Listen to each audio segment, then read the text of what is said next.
Hola, ¿qué tal? ¿Cómo estás? Mi nombre es Héctor. Quiero invitarte a que te suscribas al canal si todavía tú no lo has hecho. Si activas la campana de notificaciones, te va a llegar una notificación cada vez que tengamos un video disponible. En la caja de comentarios, déjanos tu comentario, por favor, para saber qué opinas con respecto al contenido que estamos realizando. Y eso también nos ayuda para que el algoritmo de YouTube coloque nuestro video para que muchas más personas también lo puedan ver. No olvides compartir este video porque aunque tú no lo creas, a través de este video podría salvar vidas. Bienvenidos a un nuevo video impactante. Cuando escuchamos la palabra milagro, lo relacionamos de inmediato con algo que tiene que ver con la salud. Dios sanó a alguien de cáncer, Dios sanó a alguien que no podía ver, Dios sanó a alguien que no podía caminar. Sin embargo, para un servidor, el milagro más grande que existe es esa capacidad que tiene Dios para cambiar y transformar las vidas. En el día de hoy, tenemos uno de esos milagros, una vida transformada por el poder del amor de nuestro Señor. Ponte cómodo y prepárate para que disfrutes este milagro.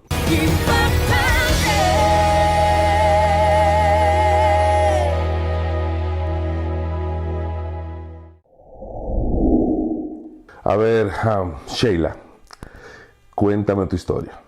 Hola, mi nombre es Sheila Zarzuela.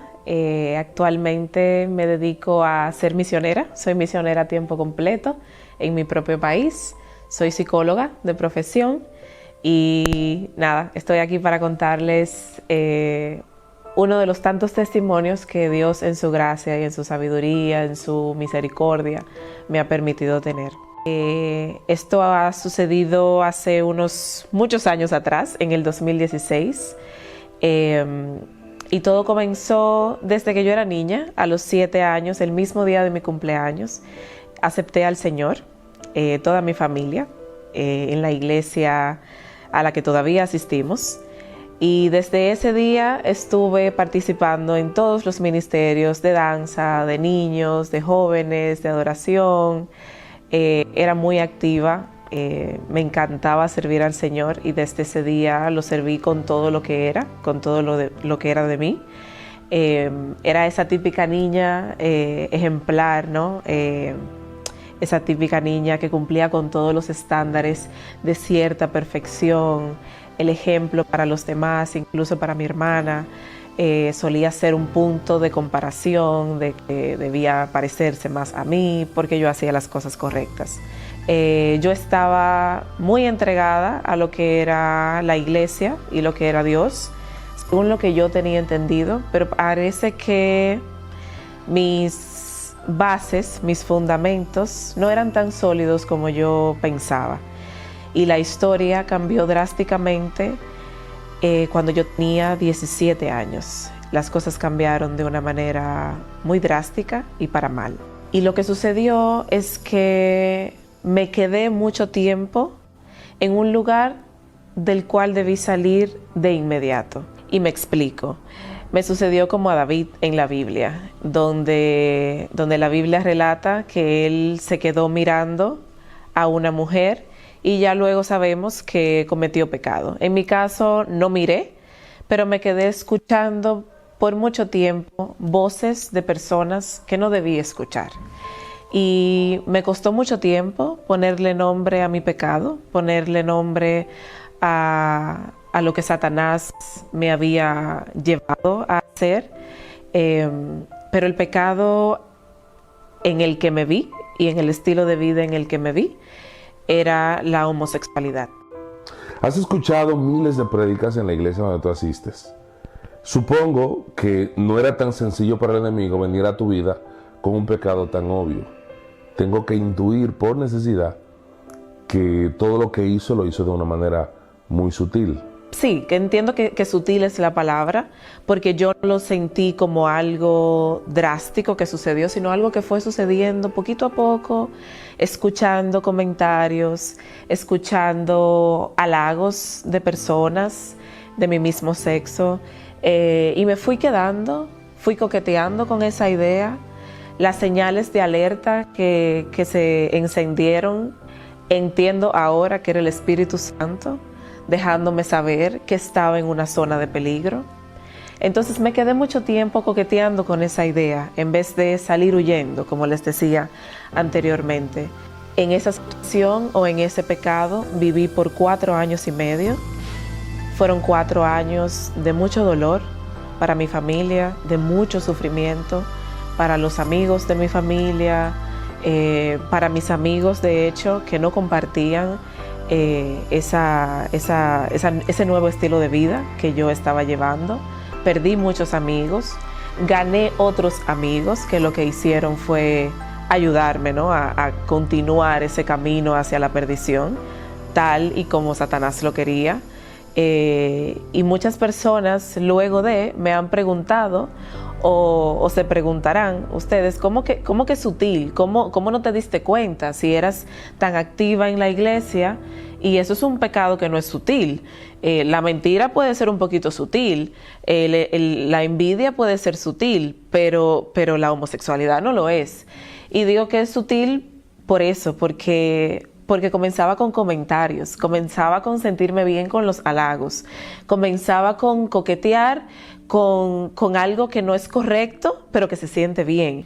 Ahora entiendo que el pecado al principio te hace sentir mal y comienzas a sentir que no es lo que deberías estar haciendo, pero luego que continúas o decides continuar, porque es una decisión, salir por la puerta que Dios te provee para salir de la tentación, pero si decides quedarte, comienzas a endurecerte. El pecado te endurece, el pecado te ciega, y entonces lo que para ti era grande, lo que para ti era algo no aceptable, comienza a ser algo normal. Comienza a molestarte las cosas de Dios, comienza a molestarte todo lo que tiene que ver con Dios, todas las personas que tienen que ver con Dios.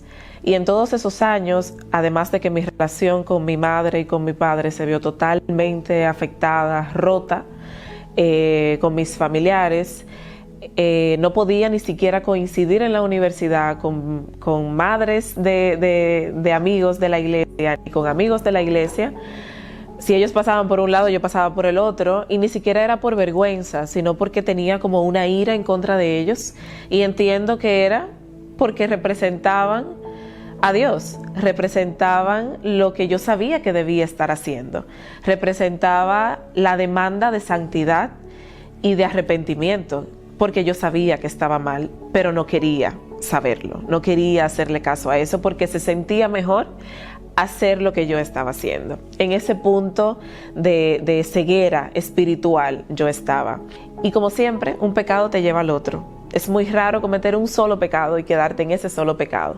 En mi caso, lo que comenzó como la homosexualidad, la atracción hacia personas de mi mismo sexo, se convirtió luego, o se le sumó luego, la adicción al cigarrillo.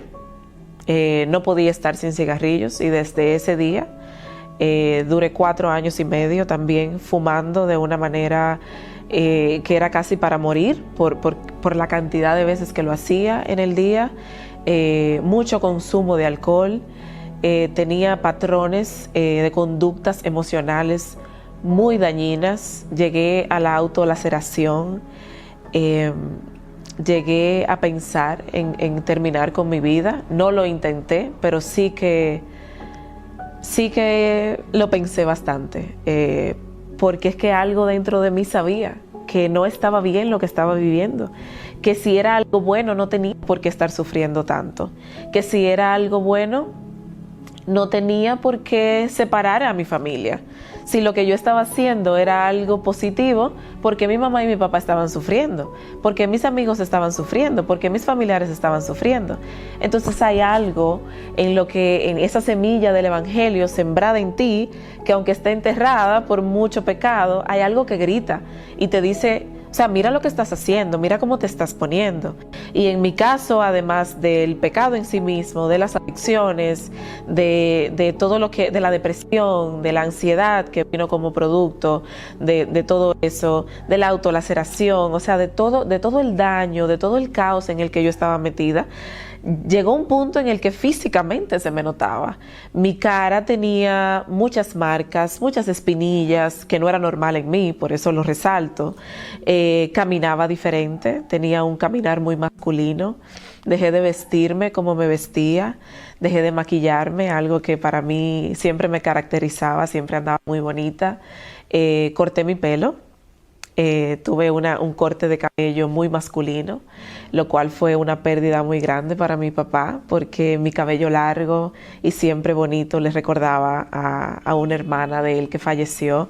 Entonces hubo una pérdida ahí muy grande para él, y ya vi en sus rostros de mi madre y mi padre como cuando ya entregas a un familiar, cuando dices ya no hay nada que hacer, ya voy a dejar de orar, porque mientras más pasa el tiempo, siento que empeora en vez de mejorar. Volviendo un poco para atrás, hablabas de laceración, que es infligirse daño a su propio cuerpo. Yo no creo que una persona simplemente se levanta un día y dice, me quiero hacer daño. ¿Cómo sucedió esto? ¿Cuál es el pensamiento que llega justamente antes del momento de que te hagas este daño? Wow, esa es una muy buena pregunta, y recuerdo muy bien la primera vez que lo hice, y recuerdo muy bien lo que sentí y lo que pensaba. Definitivamente nadie lo hace por placer, de decir, ay, hoy me voy a hacer daño. En mi caso vino desde la vergüenza, desde que yo sabía que no estaba haciendo lo que fui creada para hacer. Sabía que yo me sentía vergüenza no ante la gente, sino conmigo misma, porque eso es algo que lo haces en privado, eso es algo que nadie sabe, por lo menos no en mi caso. Eso es algo que mantuve oculto por muchos años y que ya lo he dado a conocer a modo de testimonio. Pero recuerdo sentir mucha vergüenza, recuerdo sentir mucha frustración, mucha impotencia de saber que estaba haciendo las cosas mal.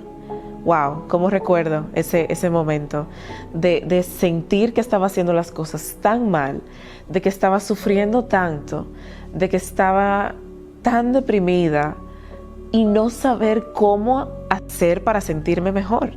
Yo sabía que estaba en el fondo, pero no sabía qué hacer para salir de ahí. Sabía que podía acercarme a mis padres, sabía que podía acercarme a la iglesia, sabía que podía acercarme a amigos, pero en mi interior yo entendía que aún acercándome, esa destrucción emocional y espiritual que yo sentía, no se iba a ir con yo acercarme a quien sea de los que yo tenía disponibles.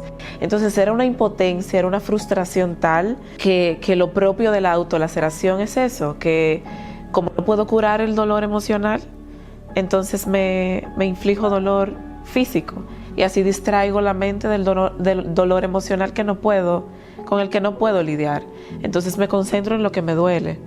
Y es un mecanismo de defensa, lo digo desde mi profesión, como es la psicología, es un mecanismo de defensa. Enfoco mi atención en lo que estoy viendo, porque lo de adentro no hay quien lo resuelva. Eso fue lo que pasó, al menos en mi caso particular. Y recuerdo, sé que en algún momento tal vez dije las fechas mal. Conocí al Señor a los 7 años, en el 2012, fue que me alejé del Señor, y entonces en el 2016 fue cuando Dios, en su misericordia y en su gran amor y fidelidad, entonces quiso hacer un milagro en mi vida. ¿Cómo sería esa situación? ¿Fue como la parábola del hijo pródigo, que tomó una decisión y hasta ensayó lo que iba a decir cuando volviera a casa o a la iglesia? ¿O simplemente fue un momento donde Dios metió su mano de manera violenta para rescatarte del agujero en el que estabas? Definitivamente la segunda. No tuvo nada que ver conmigo.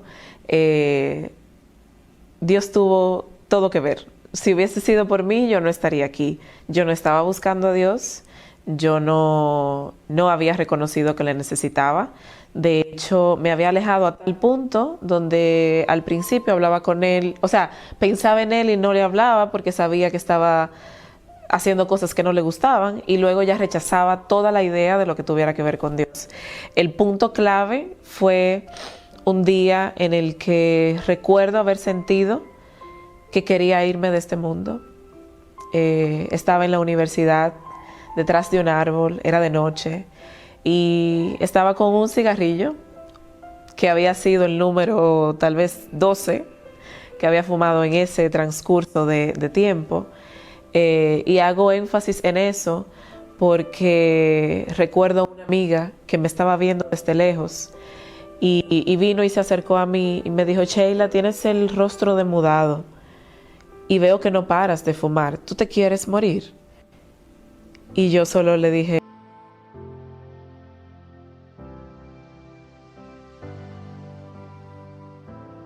¿qué importa? Entonces, con ese mismo sentir, me fui a la casa, me fui a la cama, no hablé con nadie, no intenté nada, pero recuerdo que ya mi vida me valía poco, no me daba igual lo que sucediera. Al otro día tomé un autobús para ir a Santo Domingo a celebrar el cumpleaños de mi tío materno.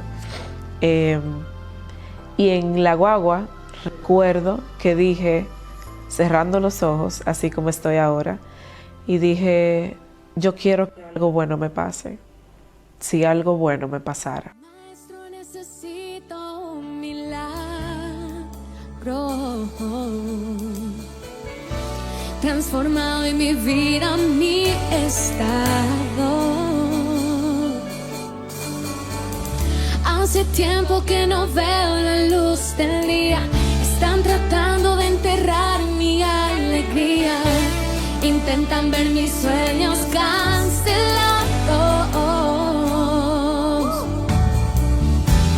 Lázaro escuchó tu voz cuando aquella piedra se movió. Después de 4 días, él revivió.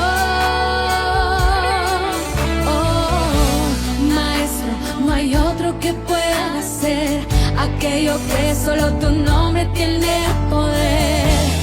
Necesito tanto de un milagro. Remueve hoy mi piedra, llama por un nombre, cambia mi historia, resucita mis sueños, transforma hoy mi vida. Haz un milagro en esta misma hora, llámame hacia afuera, resucítame.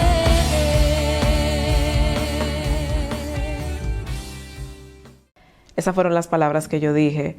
Ustedes entenderán que por la historia yo no se lo estaba diciendo a Dios, ni estaba pidiendo nada que tuviera que ver con Dios, ni siquiera sé qué tenía en mente, solamente quería que me pasara algo bueno, pero lo que yo no sabía era que lo que quedaba en mí, de esa semilla sembrada, estaba clamando al Dios Todopoderoso por auxilio. El Espíritu Santo con el que yo había sido sellada estaba contrito, estaba triste, estaba escondido, pero clamó al Dios Todopoderoso porque sabía que yo no podía clamar. Entonces, cuando llegué, mi madre estaba ahí y Dios le permitió ser testigo del milagro por el que ella oró por 4 años y medio. Y una persona llegada a la familia, a la cual yo no conocía, me abrazó, la conocí ese día, ella me abrazó y me dijo: ¿qué haces ahí afuera? Vuelve a casa. Y yo la miré, y dentro de mí y de mi hostilidad con la que yo había estado, yo dije: ¿pero quién es esta que me conoce ahora mismo y me está diciendo esto? Me fui a la cama y en la mañana, cuando despierto, lo primero que vieron mis ojos fue a esa misma persona. Y ese fue el instrumento que Dios utilizó para hacer el milagro que cambiaría toda mi vida. Cuando abrí los ojos, su rostro, el rostro de esa persona, se transformó. Ella se sentó y la posición de su cuerpo cambió y se veía como una marioneta, como cuando simplemente está el cuerpo y quien lo estaba usando era Dios. Y ella comenzó a nombrarme experiencias que solamente las sabía Dios y yo. Mi mamá, cuando escuchó la conversación, se acercó y se sentó en la habitación. Y mientras ella hablaba, yo cerré los ojos y comencé a llorar. Empecé a llorar, a llorar, a llorar, a llorar. Era un llanto de dolor, de quebrantamiento, de arrepentimiento. Y recuerdo, fueron muchas cosas, pero lo que sí recuerdo claramente es que Dios me dijo: te estoy permitiendo que me encuentres mientras puedo ser hallado. Y estas cosas que te han venido pasando son solo una muestra de lo que te puede suceder cuando no estás bajo mi cobertura. Yo no te lo he provocado, pero cuando no estás bajo mi protección, estas son las cosas que te pueden suceder.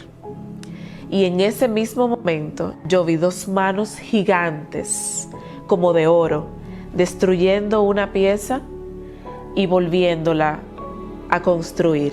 Y mientras yo veía esas manos con mucha luz construyendo esas piezas, o sea, como una pieza de barro preciosa, yo comencé a reír. Y me reí tanto. Y lo recuerdo con tanto gozo, porque durante 4 años y medio, por increíble que parezca, yo no me reí. Yo nunca volví a reír. Yo solo me sonreía, así como de lado, como sin deseo. Y ese día yo volví a reír. Y luego de ello, comencé a escuchar instrucciones de cosas que tenía que hacer. Pulseras que tenía puesta, con las que tenía que quitarme. Instrucciones: ve a tu mochila y coge tal cosa y bótala, y con tal cosa vas a hacer tal cosa. Y cuando salí de la habitación a obedecer esas órdenes de botar o de deshacerme de cosas que en realidad me estaban haciendo daño, dentro de ellas los cigarrillos y otro tipo de cosas, cuando lo hice y volví a entrar a la habitación donde estaba mi madre, que solamente podía llorar, todos los que estaban en esa habitación se dieron cuenta que había salido una persona y había entrado otra. Las manchas de mi cara que les había comentado ya no estaban. Entré caminando distinto, me senté en la cama cruzando mis piernas. Cuando regresé a mi ciudad, Santiago, me deshice de toda la ropa que tenía, comencé a vestir bello de nuevo, me volví a maquillar, comencé a hablar distinto.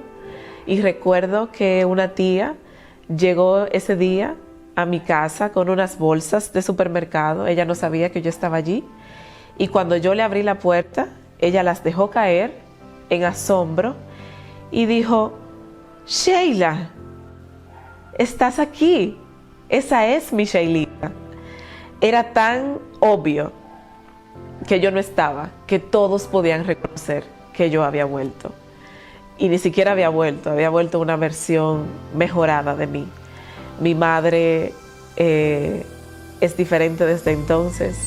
Dios ha restaurado nuestra relación. Mi padre es otro desde entonces. Dios me ha dado nuevos amigos, amigos de verdad. Me ha dado iglesia. Como les dije, dedico mi vida al Señor. Soy misionera a tiempo completo. El Señor me regaló un esposo maravilloso. Tengo 3 años de casada. Tengo 2 hijos por adopción. Me siento feliz, soy otra persona. Y algo muy importante que casi olvidaba decirles es que para los últimos días antes del milagro, mi papá se acercó a mí y me dijo: lo único que lamento es que no te voy a poder llevar al altar. Salieron 2 lágrimas de sus ojos y se fue de mi habitación. Y recuerdo que el día de mi boda, después que él me entregó en el altar, cuando todos los invitados se fueron, él se acercó a mí y a mi esposo y me dijo: pudiera morirme hoy si quisiera.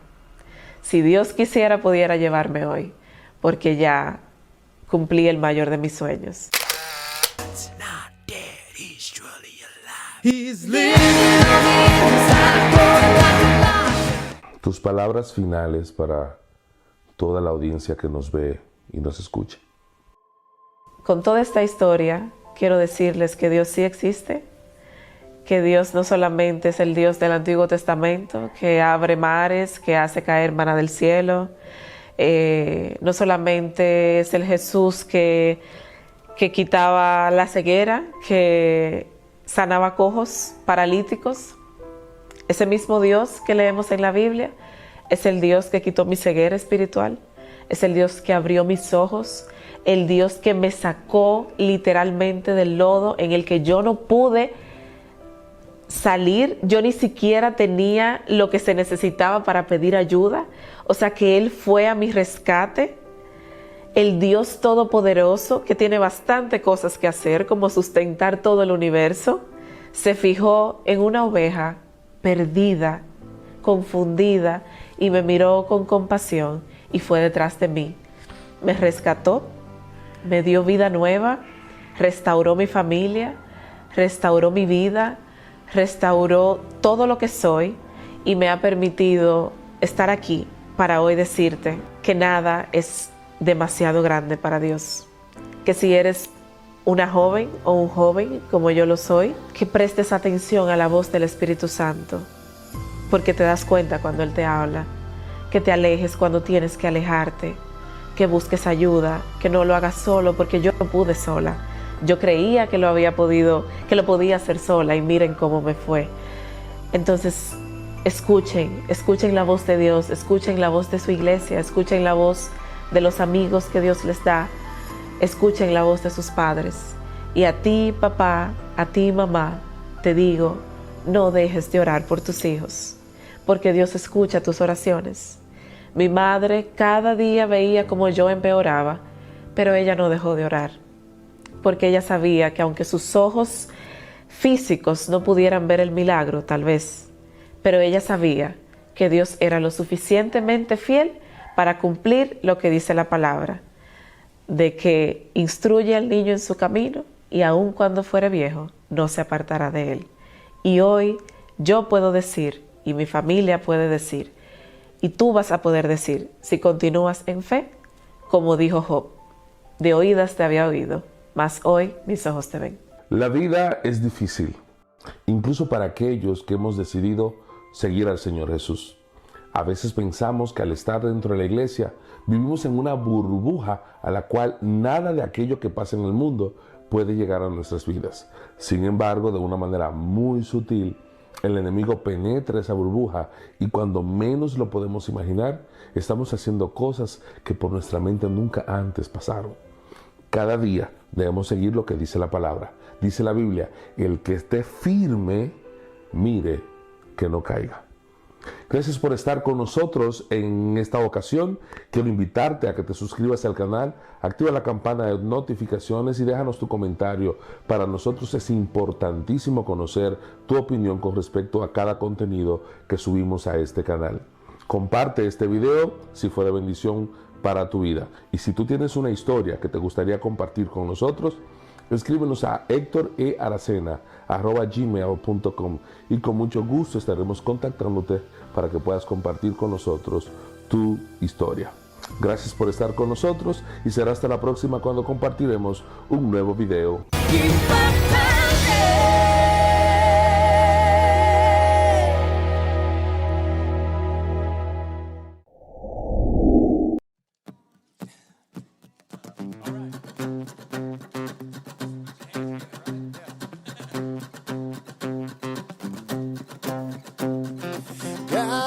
I'm running for your heart, I'm running for your heart, till I am a soul on fire.